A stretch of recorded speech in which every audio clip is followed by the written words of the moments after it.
अशी माझ्या तरुण भावाला जी घोषणा दिली आणि छत्रपती शिवाजी महाराज की म्हटल्यानंतर जय म्हणणार नाही असं नरड महाराष्ट्रात नाही हे मी ठामपणे कायम सांगत असतो.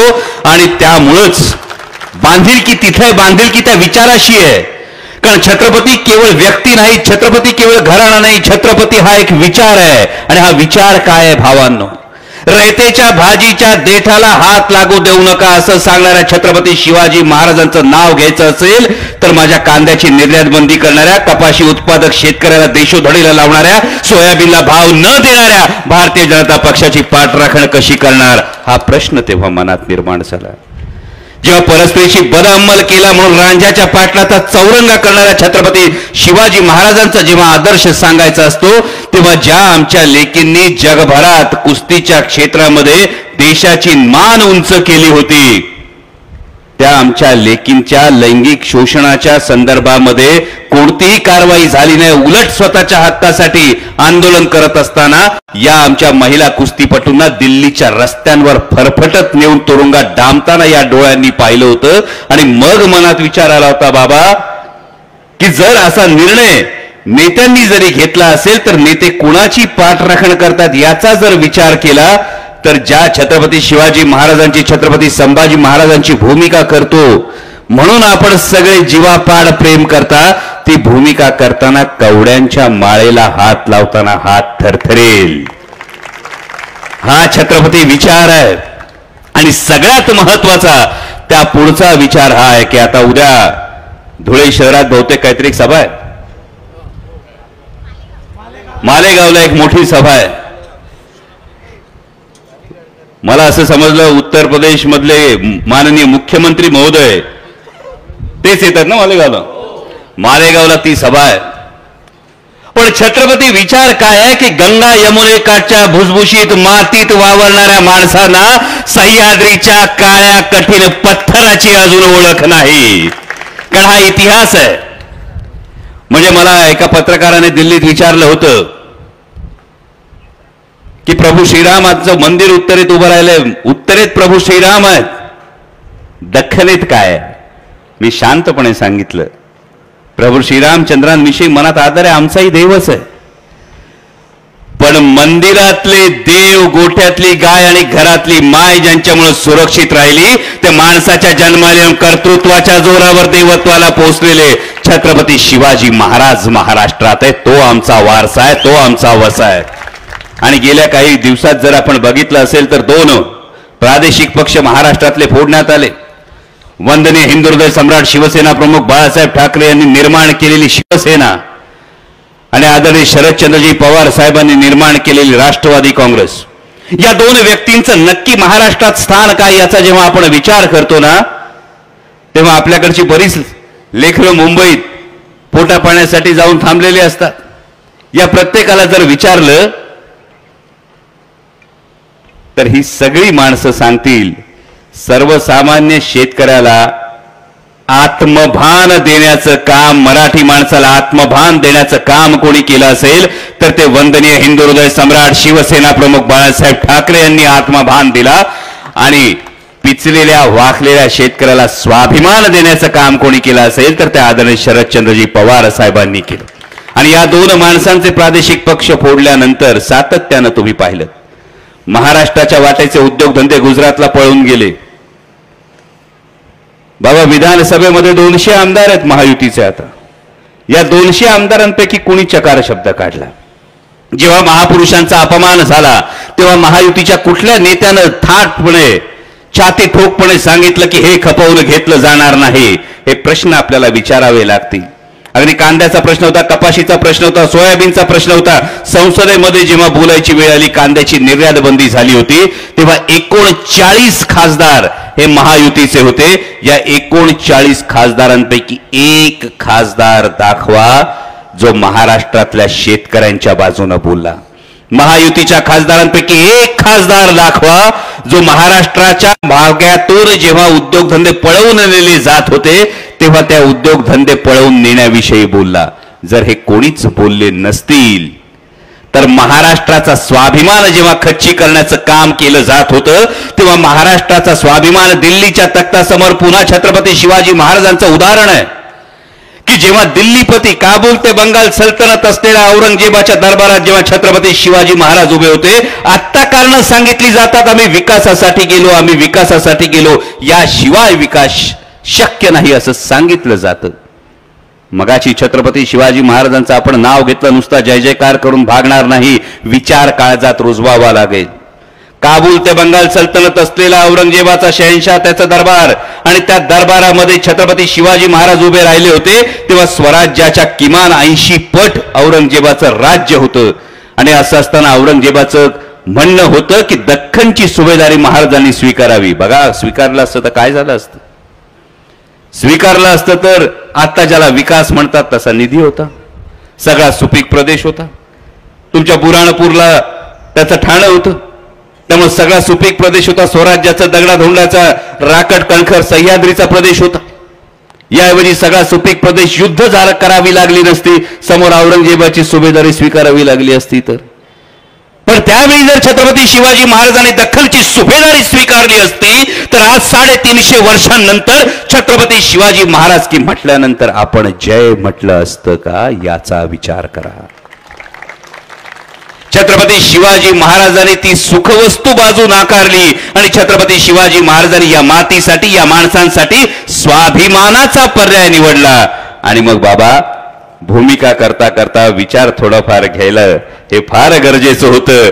आणि मग त्यामुळे स्वाभिमानाची बाजू घेणं फार गरजेचं होतं. आणि तीच महत्वाची गोष्ट आज या लोकसभेच्या निवडणूक देशाची आहे.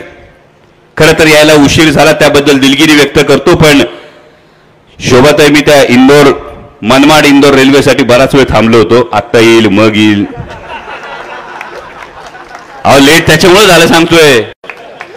आता मान्य पंतप्रधानांनी, त्यांनी सांगितलं होतं मोदी येतो मुमकिन आहे, मान्य पंतप्रधानांनी आता उद्घाटन केल्यानंतर म्हटलं झाली असं, थांबलो थांबलो थांबलो थांबलो म्हणून उशीर झाला, त्याबद्दल दिलगिरी व्यक्त करतो.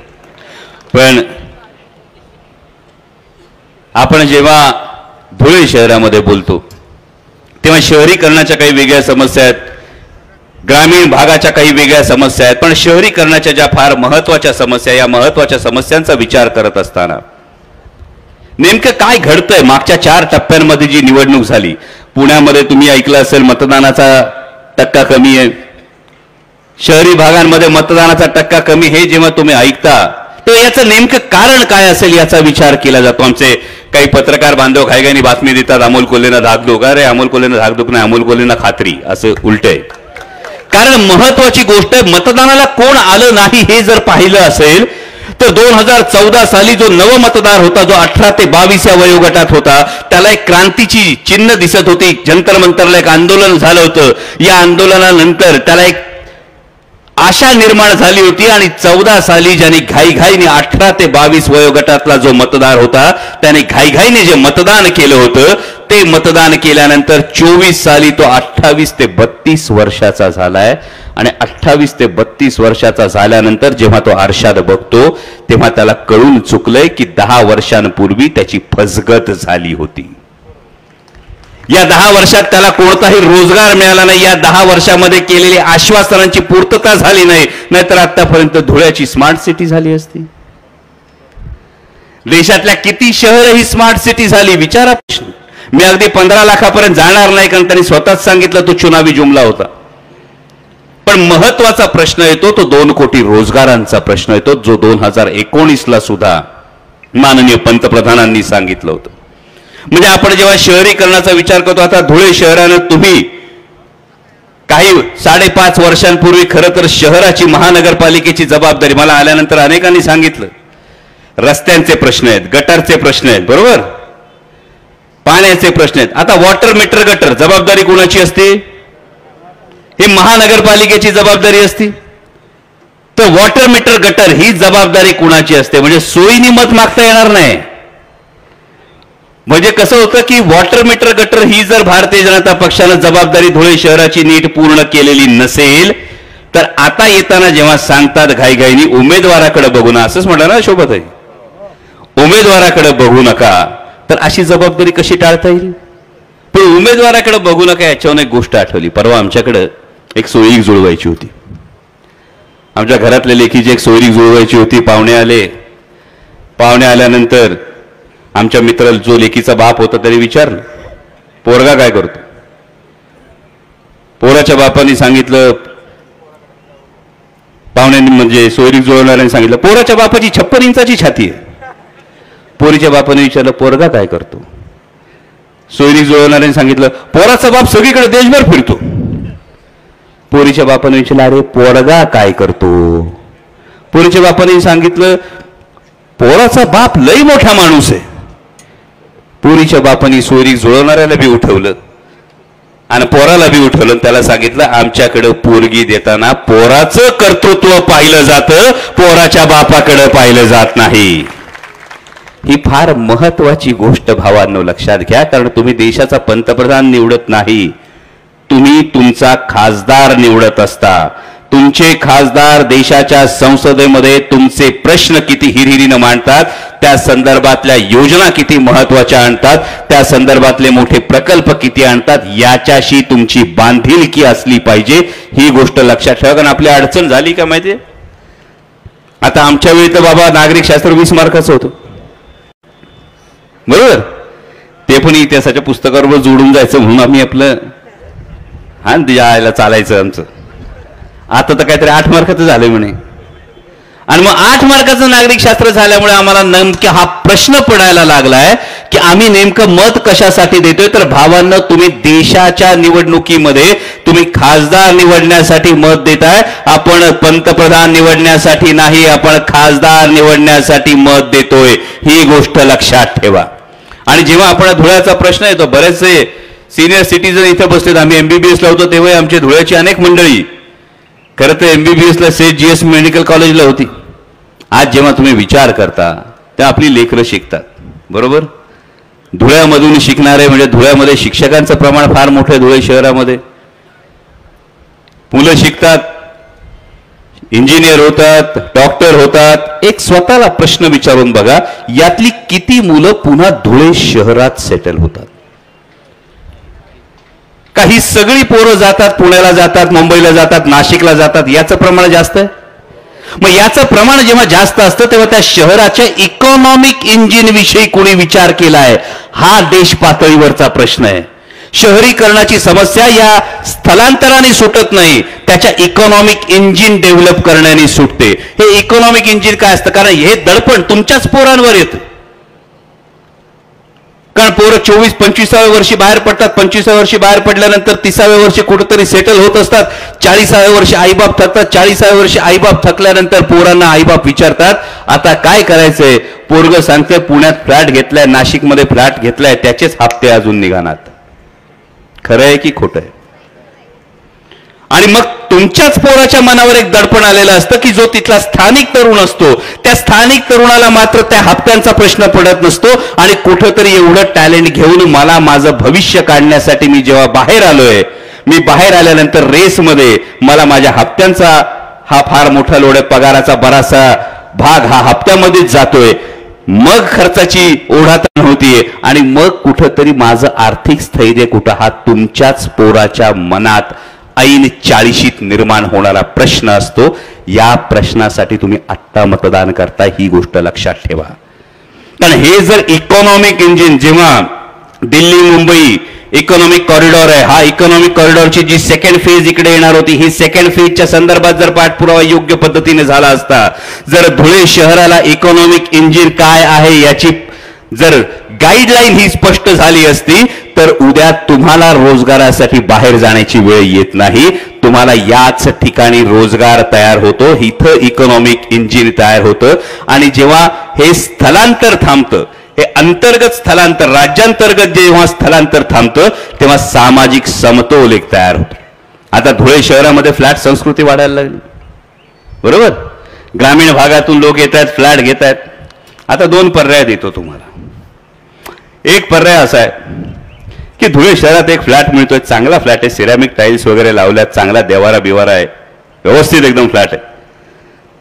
नाही, पाणी बिणी आहे, काय मावशी काळजी करू नका, पाणी आहे. जरी 8 दिवसांनी असलं तरी सुद्धा टाकी लावली बिल्डिंगला, पाणी आहे.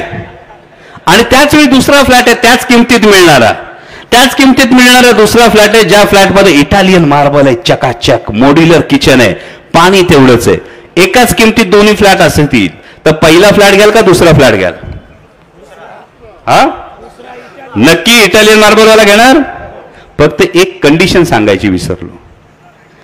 एक अट अशी आहे की जो इटालियन मार्बलवाला फ्लॅट आहे, म्हणजे जो पहिला सिरामिक टाइल्सवाला फ्लॅट आहे, तिथं तुमच्या पोरा बाळांना खेळायला सुरक्षित जागा आहे. आणि जो इटालियन मार्बलवाला फ्लॅट आहे तिथं तुमची पोरं बाळं खेळत असताना कधी दगड येऊ शकतो, कधी काचेच्या बाटल्या येऊ शकतात. आता कुठला फ्लॅट घ्या? पहिला. मग भावानं आता छातीवर हात ठेवा आणि सांगा, जर माझा फ्लॅट घेत असताना मी विचार करत असेल जो माझ्या लेकरां बाळांसाठी सुरक्षित आहे तो फ्लॅट मी घेणार, तर मग देश कुठला पाहिजे याचा विचार करा. जेव्हा देहाकडून देवाकडे जायचं असतं तेव्हा मध्ये देश लागतो, स्वातंत्र्यवीर सावरकरांनी लिहून ठेवलंय. त्याच पद्धतीने जेव्हा घराचा विचार करतो तेव्हा जर सुरक्षेचा विचार करत असाल तर देशाचा विचार करताना का सुरक्षेचा विचार होत नाही? आज विचार करा. माननीय पंतप्रधान जेव्हा बोलायला सुरुवात झाली, भाषणांची सुरुवात झाली, ही भाषणं होत असताना एकामागून एक भाषणांची पद्धत बदलली गेली. आधी विचारलं 70 वर्षात काँग्रेसने काय केलं, नंतर कळलं अरे पोलिओ पासून बीसीजी पर्यंत आपण कोविडच्या नावाने मतं मागतोय. पोलिओ पासून बीसीजी पासून डीपीटी पासून सगळ्या लसी काँग्रेसच्या काळात मिळाल्यात. त्यानंतर माननीय पंतप्रधानांनी सांगितलं आम्ही काय विकास केला.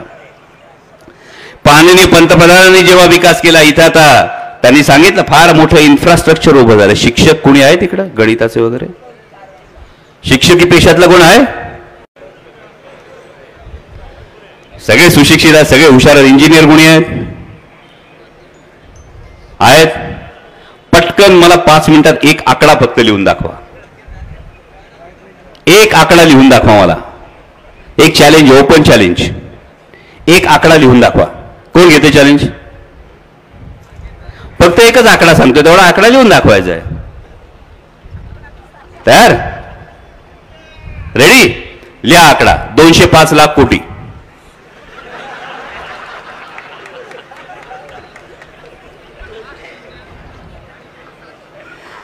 आता नेमका हा आकडा काय आहे भावांनो हे लक्षात घेणं गरजेचं आहे. जेव्हा तुम्हाला विकासाची स्वप्न दाखवली जातात, जेव्हा तुम्हाला इन्फ्रास्ट्रक्चरच्या गोष्टी सांगितल्या जातात, जेव्हा तुमच्या कानी कपाळी हे ओरडलं जातं की 70 वर्षात काँग्रेसने काय केलं, तेव्हा 205 लाख कोटी हा आकडा फार महत्वाचा पडतो. कारण 70 वर्षामध्ये 70 वर्ष देशाचा कारभार सुरू असताना देशावरचं एकूण कर्ज होतं 54 लाख करोड. आणि मागच्या 10 वर्षात आज देशाचं वरचं कर्ज आहे 205 लाख करोड. म्हणजे जवळपास 150 लाख कोटी हे देशावरचं कर्ज या मागच्या 10 वर्षात भारतीय जनता पक्षाच्या कार्यकाळात झालंय. आणि जेणेकरून तुमचं बाळ नातू जेव्हा जन्माला येतो ना मावशी, तेव्हा त्याच्या डोक्यावर 1.5 लाखाचं कर्ज आहे. ही आजची परिस्थिती आहे देशाची, ही लपवली जाते तुमच्यापासून. आणि जेव्हा ही परिस्थिती लपवली जाते, मगाशी कोणीतरी अर्थमंत्र्यांच्या पतिदेवांच्या मुलाखतीचा उल्लेख केला. जे सांगतात ते खरं आहे, कारण ही देशासमोरची परिस्थिती. आता आपली पोरं फ्लॅट घेतात बरोबर, EMI भरतात बरोबर. जर पोरांनी उद्या काका येऊन सांगितलं तुम्हाला दादा फ्लॅट घेतलाय, नवीन लय भारी फ्लॅट घेतलाय, पण फ्लॅट घेतल्यानंतर जेवढा पगार येतो त्यातले 80% पैसे फक्त EMI द्यायला जातात, पोराचं कौतुक कराल का? कौतुक कराल का पायतान काढाल? जर पोरांनी येऊन सांगितलं बाबा मी लय भारी फ्लॅट घेतला आणि त्याच्यामध्ये 80% जे काय माझा पगार येतो तो सगळ्याच्या सगळा फक्त त्याच्यामध्येच जातो EMI देण्यामध्ये, अशा पोराचं कौतुक कराल का पायतान काढाल? नक्की. मग पोराच्या बाबतीत हे करणार तर देशाच्या कारभारांच्या बाबतीत काय करणार हा दुसरा प्रश्न आहे. कारण 205 लाख कोटी हे जे कर्ज आहे हे देशाच्या एकूण सकल उत्पादनाच्या 80% आहे. हे अत्यंत धोकादायक आपल्या देशाच्या दृष्टीनं, भविष्याच्या दृष्टीनं. मुद्दाम तुम्ही सिव्हिक सोसायटीचे अनेक जण इथे बसलेले आहात, तुमच्या समोर जबाबदारीनं सांगतोय देशाचं जे सकल उत्पादन आहे त्याच्या 81% हे देशावरचं कर्ज आहे आणि म्हणून देशाच्या अर्थमंत्र्यांच्या पतिदेवांना हे सांगावं लागतं की देशाची अर्थव्यवस्था तुम्हाला सांगितलं जातं 5व्या स्थानावर आहे. बरोबर.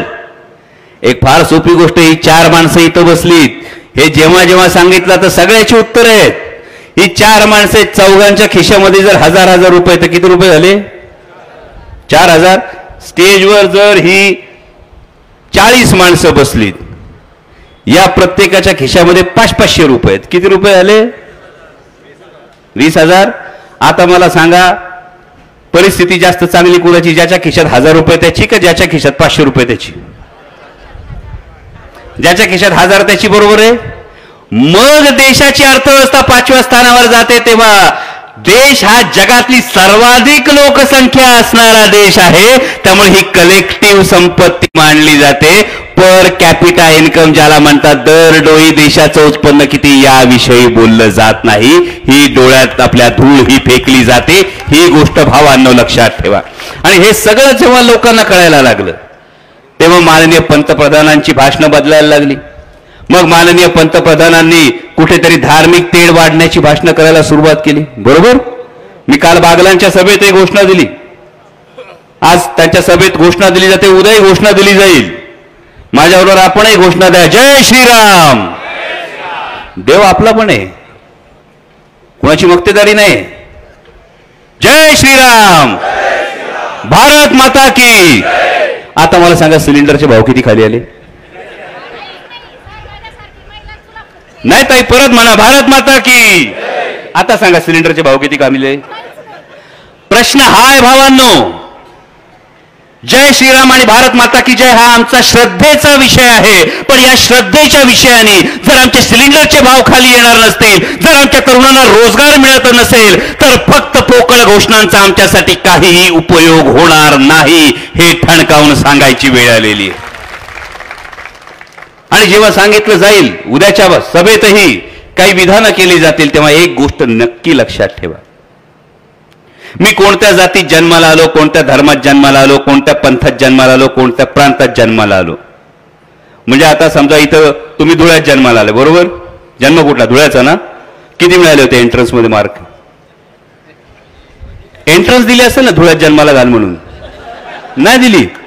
बर, मग या घरात जन्माला घाल म्हणून एंट्रन्स दिली? ती मी नाही दिली. या जातीत जन्माला घाल म्हणून एंट्रन्स दिली? ती मी नाही दिली. या धर्मात जन्माला घाल म्हणून एंट्रन्स दिली? ती बी नाही दिली. मग ज्या गोष्टीमध्ये माझं कर्तृत्वच नाही, त्या गोष्टीचा न्यूनगंड किंवा अहंकार बाळगण्याचं कारण काय? हा रोकडा सवाल आपल्या समोर येतो. विचार करा, 2 मित्र होते. एक हिंदू मित्र होता, एक मुसलमान मित्र होता. हिंदू आणि मुसलमान मित्र दुपारच्या वेळी अशीच रणरणीत 1 वाजल्या अशी वेळ झाली होती, 1:30-1:15 वाजले होते. दोघं रस्त्याने चालले होते. हिंदू आणि मुसलमान दोन्ही मित्र रस्त्याने चालले होते. एका बाजूला मदनीर होतं, एका बाजूला मस्जिद होती. हिंदू मित्र कुठं जाईल? मुसलमान मित्र कुठं जाईल? दोघांचं काय चुकलं? दुसऱ्या दिवशी परत दोघं निघाले. आता 1:30च्या ऐवजी 2:15 वाजले होते. 2:15 वाजले होते. दोघं रणरणत्या उन्हात निघाले होते. पोटात कावळे कोकलत होते. लय भूक लागली होती. सकाळी नाश्ता मिळाला नव्हता, काय नव्हतं. पोटात आगडोम भुकेचा उसळला होता. हिंदू आणि मुसलमान मित्र रस्त्याने चालले होते. एका बाजूला मंदिर होतं, एका बाजूला मस्जिद होतं, समोर जेवणाचं हॉटेल होतं. दोघं आधी कुठं जातील?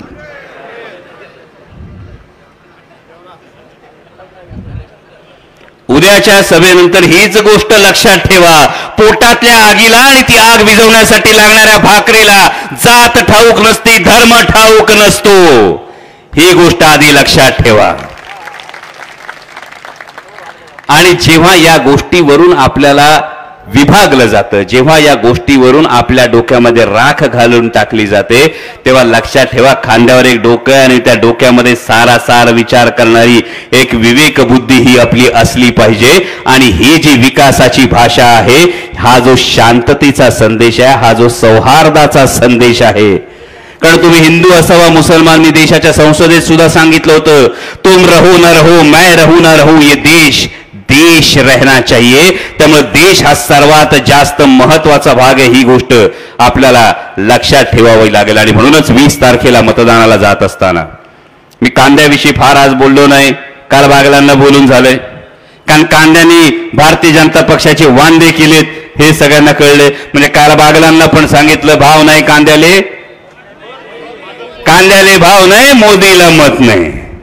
हे तुम्ही सगळ्यांनी ठरवलेलं आहे. पण आता शहरी भागानं सुद्धा हे ठरवावं लागेल देशाच्या भवितव्यासाठी. माननीय पंतप्रधानांनी जे सांगितलं ते देशाचे पंतप्रधान आहेत, त्यामुळे त्यांच्या काही गोष्टी ऐकल्या पाहिजेत.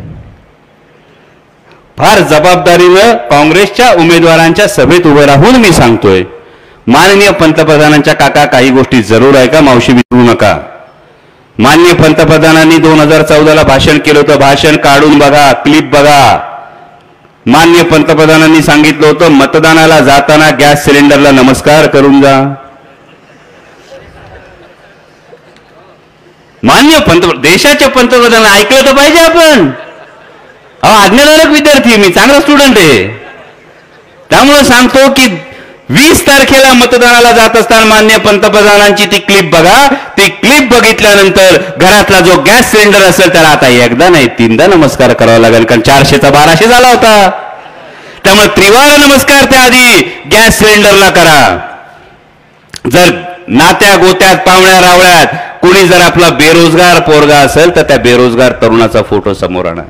कारण मी मगाशी तुम्हाला विचारलं, अनेक मुलं आपली खानदेशातली पुणे मुंबईला जातात, पिंपरी चिंचवडला जातात, नाशिकला जातात. परवा तांबे साहेब मला खानदेशातल्या एका तरुण IT इंजिनियरचा फोन आला होता. मला आठवतं मी बीडच्या सभेला निघालो होतो. खानदेशातला एका तरुण IT इंजिनियरचा फोन आला. त्या IT इंजिनियरचा फोन आल्यानंतर आधी तो धास्तावलेला होता. तो म्हणला दादा फार अडचणीत आहे, काहीतरी मदत करा. म्हटलं काय झालंय काय. त्यांनी सांगितलं की मला थोडाफार पगार आहे, चांगला पगार आहे, नुकतंच लग्न झालं, लग्न झाल्यानंतर नुकतंच बाळ झालं, बाळ आता 1 महिन्याचं आहे. म्हटलं मग अडचण काय, चांगली गोष्ट आहे ना. त्यांनी सांगितलं ऑनलाईन गेमिंगमध्ये 25-30 लाखाचं कर्ज झालंय, आता आत्महत्येशिवाय दुसरा कुठलाच पर्याय समोर नाही. आणि माझ्या डोळ्यासमोर खरोखर खानदेशातला त्याचा बाप आला, त्याचा आई वडील आले की ज्या आई बापाने काबाड कष्ट करून आपल्या पोराला शिकवलं, IT इंजिनियर केलं, त्या आई बापाला किती समाधान वाटलं असेल जेव्हा पोरग पहिल्यांदा IT इंजिनियर झालं. त्या आई बापाला किती समाधान वाटलं असेल जेव्हा पोराने सांगितलं की मला पुण्यामध्ये हिंजवडीमध्ये एवढा चांगला जॉब मिळाला. तेव्हा त्या आई बापाला किती समाधान वाटलं असेल. त्या आई बापाला किती समाधान वाटलं असेल जेव्हा त्यांनी नातवाचं तोंड पाहिलं असेल. आणि तोच IT इंजिनियर आज दुर्दैवानं सांगतो दादा ऑनलाईन गेमिंगमध्ये 25-30 लाखाचं कर्ज झालं, कर्ज फेडता येणं शक्य वाटत नाही, आज आत्महत्या करावीशी वाटते. आणि तेव्हा नेमका प्रश्न मनात निर्माण झाला, याची सुरुवात कुठून होते, याची सुरुवात कुठून होते. भावानं विचार करा, आजकाल टीव्हीवर तुम्ही IPL बघत असतात, मॅच लावायच्या आधीच पहिली बातमी काय येते, काय खेळा, टीम बनवा, बरोबर. मग काय येतं, मोबाईल उघडलं की काय खेळा, जंगली रमी खेळा. म्हणजे ज्या तरुणांना माननीय पंतप्रधानांनी सांगितलं होतं वर्षाला 2 कोटी रोजगार देतो, त्याच तरुणांना आज सातत्यानं सांगितलं जातं खेलो जंगली रमी, खेलो ऑनलाईन रमी. आणि याचं मूळ कुठे जातं, याचं उत्तर भारतीय जनता पक्षाच्या नेत्यांनी दिलं पाहिजे की इलेक्टोरल बॉन्ड्स नावाचा जो एवढा मोठा जागतिक दर्जाचा घोटाळा केला, या घोटाळ्यामध्ये फ्युचर गेमिंग नावाच्या ऑनलाईन लॉटरी आणि ऑनलाईन गेमिंग करणाऱ्या कंपनीकडून 500 कोटी रुपयाचे इलेक्टोरल बॉन्ड्स कोणी घेतले. आणि ते बॉन्ड्स घेण्याच्या मोबदल्यात तुम्ही देशातल्या तरुणांचं, देशातल्या सुशिक्षित तरुणांचं, देशातल्या नवतरुणांचं भवितव्य या 500 कोटीमध्ये हे तुम्ही कुर्बान करायला निघालात, हे विकायला निघालात. याचं उत्तर आधी द्या. न खाऊंगा न खाणे दूंगा म्हणत तुम्हाला जेव्हा 2014 मध्ये विश्वास ठेवला होता, तेव्हा न खाऊंगा न खाणे दूंगा म्हणणाऱ्यांनी याचा जबाब दिला पाहिजे की या पद्धतीनं फ्युचर गेमिंग सारखी एक कंपनी समोर आली ज्याच्याकडून 500 कोटी घेतले आणि त्यांनी जे जाळं पसरायला तुम्ही मुभा दिलीत ना, मग 500 कोटी दिले म्हणून तुम्ही सांगितलं टाका जाळं आमच्या तरुणांवर, आणि आमचे तरुण सापडतायत त्या सापळ्यामध्ये. आणि अशा ज्या आत्महत्या होतील, अशी जी तरुण आयुष्य कोमेजली जातील, अशा ज्या तरुणांच्या मनात चिंता निर्माण होतील, याला जबाबदार कोण, याचा जाब आपल्याला 20 तारखेला विचारायचा आहे. आणि म्हणून सांगतो मित्रांनो, 20 तारखेला मतदानाला जाताना 5 मिनिटं लागणार आहेत फक्त. मतदान केंद्रावर जाऊन मतदान करून बाहेर पडायला 5 मिनिटं लागणार आहेत फक्त. पण ही 5 मिनिटं ठरवणार आहेत 5 वर्ष, पुढची 5 वर्ष तुमचा देश कोणाच्या हातात असणार आहे ही 5 मिनिटं ठरवणार आहेत. आणि म्हणून या 5 मिनिटात तो चकदे सिनेमातला डायलॉग होता ना, वो 70 मिनिट, तसा वो सिर्फ 5 मिनिट. त्या 5 मिनिटात आठवा, त्या 5 मिनिटात सिलेंडरच्या वाढलेल्या किमती आठवा, त्या 5 मिनिटांमध्ये घर खर्चाचा ताळमेळ घालताना झालेली ओढाताण आठवा, त्या 5 मिनिटांमध्ये दिल्लीच्या सीमांवर जो शेतकरी आंदोलन करत होता ना, त्यातल्या 700 शेतकऱ्यांचा जीव गेलाय, त्या 700 शेतकऱ्यांची कुर्बानी आठवा. त्या 5 मिनिटांमध्ये भारतीय जनता पक्षाच्या एका नेत्यानं आंदोलन करणाऱ्या या शेतकऱ्यांना निष्ठुरपणे गाडी खाली चिरडलं होतं ते आठवा.